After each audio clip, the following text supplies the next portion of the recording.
Ano ang rapture at kailan ito mangyayari? Para masagot natin ito, basahin muna natin ang famous rapture verse sa unang Tesalonica chapter 4 verse 16 to 17. Sa araw na iyon ay maririnig ang tinig ng arkanghel at ang tunog ng trumpeta ng Diyos. At ang Panginoon mismo ay bababa mula sa langit na sumisigaw. At ang mga namatay na sumasampalataya kay Kristo ay bubuhayin muna.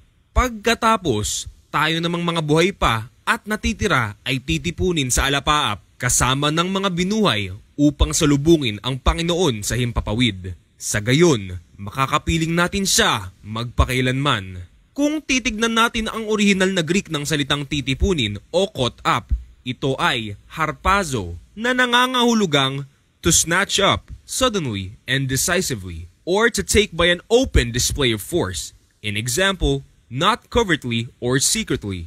At dito nanggaling ang salitang rapture. At malinaw sa talatang ito na tayo ay mararapture sa pagbabalik ng ating Panginoong Hesukristo. Ngunit ito ba ay mangyayari ng pasikreto? Alam natin mula sa Pahayag chapter 1 verse 7 na makikita ng lahat ang kanyang pagdating, maging ang mga patay. At ang sabi sa ikalawang Pedro chapter 3 verse 10, sa araw na iyon, ang kalangitan ay biglang mawawala kasabay ng isang malakas na ugong.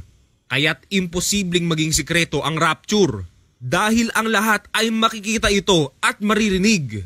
Ngunit ayon sa unang Tesalonica chapter 5 verse 2, ang araw ng Panginoon ay tulad ng pagdating ng magnanakaw sa gabi. Tama? Tama. Ngunit nangangahulugan lamang ito na walang nakakaalam ng eksaktong araw o oras ng kanyang pagdating. Tulad ng hindi natin alam kung kailan maaaring pasukin ng magnanakaw ang ating bahay. Ngunit hindi ba sinasabi sa unang Tesalonica chapter 3 verse 13 na ang ating Panginoong Hesukristo ay babalik kasama ang kanyang mga hinirang? Oo, ngunit suriin natin ang salitang Griego para sa mga hinirang na ginamit sa talatang ito. Ito ay hagios na nangangahulugang sacred o holy. At ayon sa banal na kasulatan, ang mga hinirang na ito na kasama ng ating Panginoong Hesus sa kanyang pagbabalik ay walang iba kundi ang kanyang mga anghel. Basahin natin ang mga bersong nagpapatunay dito. Sa ikalawang Tesalonica chapter 1 verse 7, sinasabi rito na, kayo namang mga nagtitiis ay aaliwin niyang kasama namin kapag ang Panginoong Hesus ay inihayag na mula sa langit kasama ang kanyang mga makapangyarihang anghel. At sa Marcos chapter 8 verse 38, kapag ikinahiya ninyo ako at ang aking mga salita sa harap ng mga taksil at makasalanang mga tao sa panahong ito, ikakahiya rin kayo ng anak ng tao. Pagparito niya na taglay ang dakilang kapangyarihan ng kanyang ama at kasama ang mga banal na anghel. Gayon din sa Marcos chapter 13 verse 26 to 27. Pagkatapos, makikita nila ang anak ng tao na nasa ulap, may dakilang kapangyarihan at karangalan. Susuguin niya ang kanyang mga anghel sa 4 na sulok ng daigdig upang tipunin ng mga ito ang mga hinirang ng Diyos. At sa talinghaga tungkol sa mga damo sa triguan sa Mateo chapter 13 verse 24 to 43, alam natin na ang mga tagapag-ani ay ang mga anghel, ang trigo ay ang mga totoong Kristiyano, at ang panahon ng pag-aani ay ang katapusan ng daigdig. At kung nalilito ka pa rin kung ang rapture ay pre, mid, o post-tribulation, ang mga bersong ito ay magbibigay ng malinaw na kasagutan. Sa Mateo chapter 24 verse 29 to 31, sinasabi rito na pagkatapos, take note, pagkatapos ng kapighatian sa mga araw na iyon, magdidilim ang araw, hindi magliliwanag ang buwan, malalaglag mula sa langit ang mga bituin at mayayanig ang mga kapangyarihan sa kalawakan. Pagkatapos, lilitaw sa langit ang tanda ng anak ng tao at mananangis ang lahat ng mga bansa sa daigdig. Makikita nila ang anak ng tao na nasa alapaap at dumarating na may dakilang kapangyarihan at kadakilaan. Sa hudyat ng malakas na tunog ng trumpeta, susuguin niya ang kanyang mga anghel sa 4 na sulok ng daigdig at titipunin nila ang mga hinirang mula sa lahat ng dako. At sa ikalawang Tesalonica, chapter 2, verse 1 to 3, binalaan tayo ni Apostol Pablo na ang pagbabalik ng ating Panginoong Hesukristo at ang pagtitipon sa atin upang makapiling niya o sa madaling salita, ang pag-rapture sa atin upang salubungin siya sa alapaap ay hindi darating hanggat hindi pa nagaganap ang huling paghihimagsik laban sa Diyos at ang paglitaw ng suwail. At sa pangitain ni Apostol Juan, sa pahayag chapter 7 verse 9 to 14, nakita niya ang napakaraming tao na nakadamit ng puti at may hawak na mga palaspas na nakatayo sa harap ng trono at ng kordero. At sila ang mga nanggaling, take note, nanggaling sa matinding kapighatian. Nilinis nila at pinaputi ang kanilang damit sa dugo ng kordero. Ngunit sa unang Tesalonica, chapter 5 verse 9, sinasabi na hindi tayo pinili ng Diyos upang bagsakan ang kanyang puot, kundi upang iligtas sa pamamagitan ng ating Panginoong Hesukristo. Tama? Amen!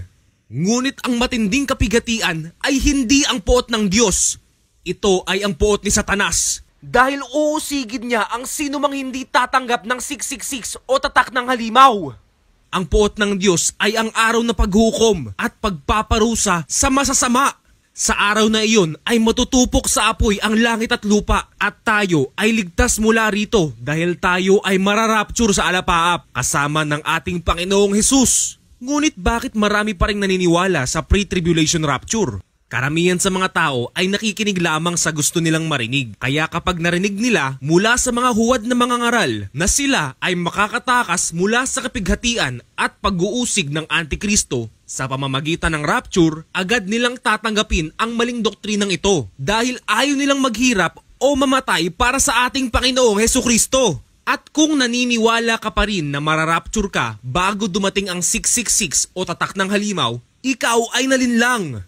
At paniguradong iniisip mo na hanggat hindi pa nangyayari ang secret rapture, anuman ang iyong tanggapin sa iyong katawan ay hindi pa ang 666 o tatak ng halimaw. Tandaan, kapag nasa katawan mo ang 666 ay wala nang atrasan at hindi ka na maliligtas pa. Ito ang kahalagahan kung bakit natin dapat basahin ang Biblia para sa ating mga sarili at kung bakit dapat ay sa banal na espiritu lamang tayo makinig at hindi sa kanino mang tao dahil kaligtasan natin ang nakasalalay dito. Kaya't huwag maniwala sa mga bulaang mga ngaral o sino man sa YouTube na nagsasabing ang secret rapture ay maaaring mangyari anumang oras. At huwag ka rin magpa-brainwash sa mga Hollywood movies gaya ng Left Behind dahil ang mensahe ng pelikulang ito ay taliwas sa Biblia.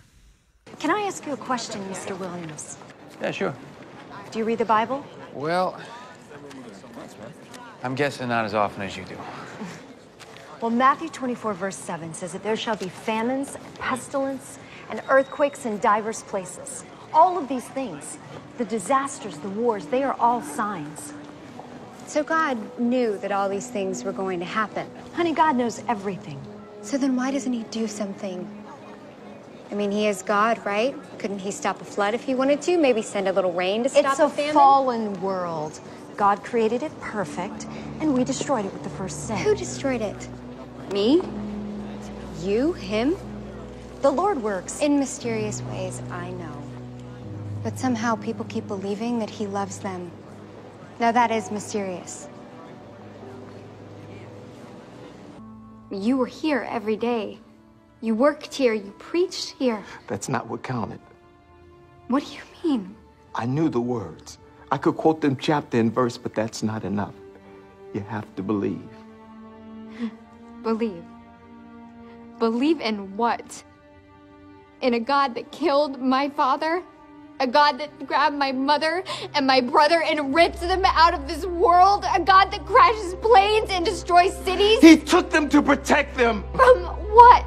from the darkest time in the history of this world. Persecution, war. And 7 years of darkness, he took them to heaven. And what about the rest of us? What about me? What am I supposed to do? It's not about what we do. It's about asking for forgiveness. It's about turning our lives Stop over. it! The God my mother talked about would never do something like this. Chloe, please, listen to me. Listen to you. Why should I? You didn't even listen to you.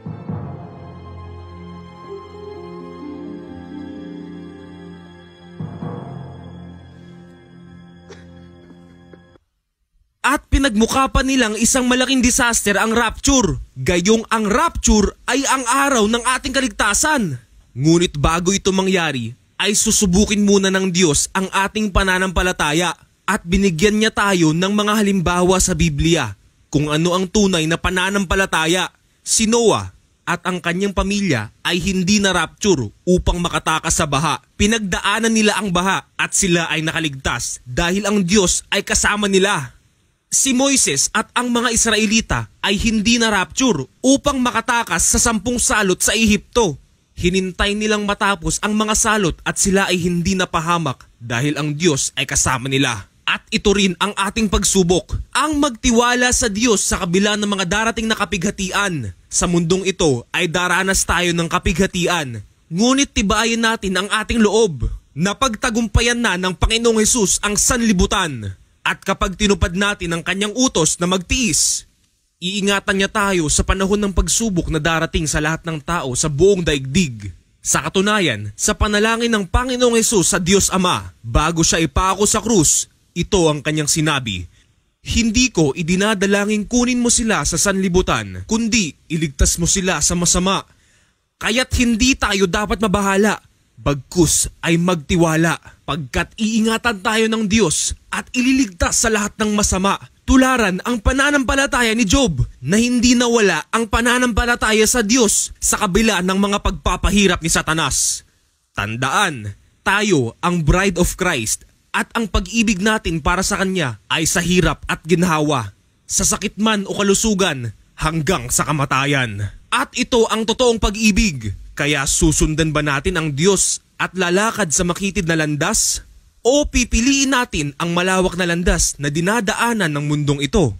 Tandaan, napopoot sa atin ang mundo at kung inusig nila ang ating Panginoong Hesus, ay uusigin din nila tayo. Kaya't ang magtitiis hanggang sa wakas ang siyang maliligtas. Gising kapatid, ang iyong secret rapture ay hindi mangyayari. At kung hindi mo paghahandaan ang darating na kapighatian, ito ay iyong ikapapahamak. Ngayon pa lang, ay ihanda mo na ang iyong sarili para sa pagdating ng ating bridegroom, ang Panginoong Hesus, tulad ng 5 matalinong birhen na naglagay ng langis sa kanilang mga ilawan, sapagkat sa kanyang pagbabalik ay wala ng pangalawang pagkakataon. Kaya't kung gusto mong makasama sa rapture, ay huwag mong mahalin ang pera o ano pa mang bagay sa mundong ito, dahil ang ating totoong tahanan ay sa langit at mula roon ay hinihintay nating may pananabik, ang ating Panginoong Hesukristo. Hindi mo ba kayang mabuhay nang hindi pumupunta sa mga mall, sa mga restaurant o sa mga pasyalan kung saan-saan?